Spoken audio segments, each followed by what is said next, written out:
Ano ang lutein? Bago magdetalye, magsimula tayo sa mga pangunahing kaalaman. Ano ang lutein? Sa simpleng paglalagay nito, ang lutein ay isang uri ng bitamina. Ito ay nasa ilalim ng kategoryang carotenoid, na nangangahulugang nauugnay ito sa beta-carotene at bitamina A. Ang mga carotenoid ay isa ring uri ng pigment ng halaman na nagbibigay ng kulay sa mga prutas at gulay. Ano ang zeaxanthin? Gayun din, ang zeaxanthin ay isa pang uri ng carotenoid, isang pigment na nagdudulot ng dilaw, pulang kulay ng mga halaman. Sa istruktura, ang dalawa ay halos magkatulad na may maliit na pagkakaiba lamang sa atomic arrangement.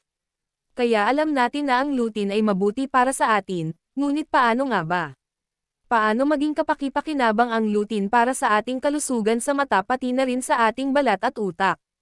Ang isa pa sa mga benepisyo ng lutein ay maaaring mapabagal nito ang pagsisimula ng mga catarata, mga maulap na patak na maaaring lumitaw sa harap ng iyong mata, sa pamamagitan man ng mga suplemento o sa pamamagitan ng pagkain ng mga pagkaing mayaman sa lutein. Suporta sa diabetic retinopathy. Isang komplikasyon ng diabetes. Ang diabetic retinopathy ay kung saan ang likod ng mata ay napinsala ng mataas na antas ng asukal sa dugo, na maaaring humantong sa pagkabulag kung hindi matukoy. 13. Sa pag-aaral ng mga hayop na may diabetes, natuklasan ng mga mananaliksik na ang mga kumakain ng lutein at zeaxanthin supplement ay nagbawas ng mga palatandaan ng oxidative stress na maaaring makapinsala sa mga mata. Tulong sa eye detachments. Katulad nito, kapag pinag-aaralan ang mga daga na may mga eye detachment, natuklasan ng mga mananaliksik na ang isang ineksyon ng lutein ay humahantong sa 54% na mas kaunting pagkamatay ng cell kaysa sa mga daga na na-injected ng langis ng mais sa halip. Sinusuportahan ang mga problema sa uveitis. Ang uveitis ay ang pamamaga ng gitnang layer ng mata, ang uvea o uveal tract, na maaaring magdulot ng pananakit at maaaring makaapekto sa iyong paningin.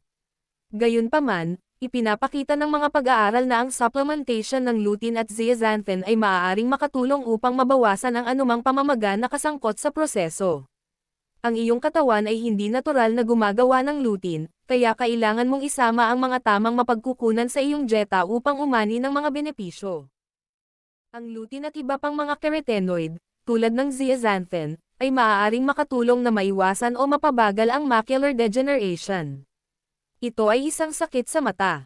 Ito ay isa sa mga pangunahing sanhi ng pagkabulag sa mga taong mahigit sa edad na 60. Ang lutein at zeaxanthin ay ang pinakakaraniwang carotenoid sa kalikasan. Matatagpuan ang mga ito sa mga berdeng madahong gulay, tulad ng broccoli, peas, lettuce, parsley, spinach, at kale. Matagpuan din ito sa mga pula ng itlog. Ang lutein ay isa sa dalawang pangunahing carotenoid na matatagpuan sa mata ng tao, macula at retina. Ito ay gumana bilang isang light filter, na nagpoprotekta sa mga tisyo ng mata mula sa pagkasira ng sikat ng araw. Kabilang pa sa mga pagkaing mayaman sa lutein ang mga mais, orange pepper, prutas ng kiwi, ubas, zucchini, at kalabasa. Tinaguriang, ang bitamina sa mata. Ang lutein ay isang uri ng carotenoid antioxidant na pinakakilala sa pagprotekta sa kalusugan ng mata. Sa katunayan, ang mga bitamina sa mata na may lutein ay ilan sa mga pinakamahusay na bitamina para sa macular degeneration. Itanong sa iyong sarili ang tanong na ito, ilang kulay ang nasa iyong mga paboritong pagkain? Sasabihin sa iyo ng sagot kung gaano karaming lutein ang nakukuha mo.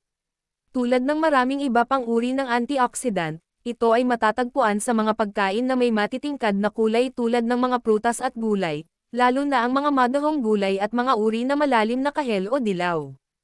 Kasama ng isa pang carotenoid na nagpapalakas ng paningin na tinatawag na zeaxanthin, ito ay sagana sa mga anti-inflammatory, panlaban sa cancer na pagkain kabilang ang kale, broccoli at marami pang iba pang berdeng gulay, itlog yolks, at citrus fruits. Lahat ng mga pag-aaral ay nagpapakita ng tulong sa pagprotekta sa mga mata mula sa oxidative stress. Bagamat pinakamainam na makakuha ng sapat na antioxidant na ito ng natural sa pamamagitan ng isang malusog na dieta na mataas sa mga anti-inflammatory na pagkain, ang mga nutritional supplement o pinatibay na pagkain at inumin ay maaari ding gamitin ng ilang tao upang makatulong sa pagtaas ng antas. Kailangan ba talaga ang mga suplemento para makamit ang mga benepisyo? Malamang na hindi. Ngunit sa pangkalahatan ay mayroon pa rin tayong paraan na dapat gawin pagdating sa pag-unawa sa buong potensyal ng lutein sa mga tuntunin ng pag-iwas sa sakit, bioavailability, metabolismo at mga relasyon sa pagtugon sa dosis. Ang lutein at ang kamag-anak nitong zeaxanthin ay mga pigment na tinatawag na carotenoids.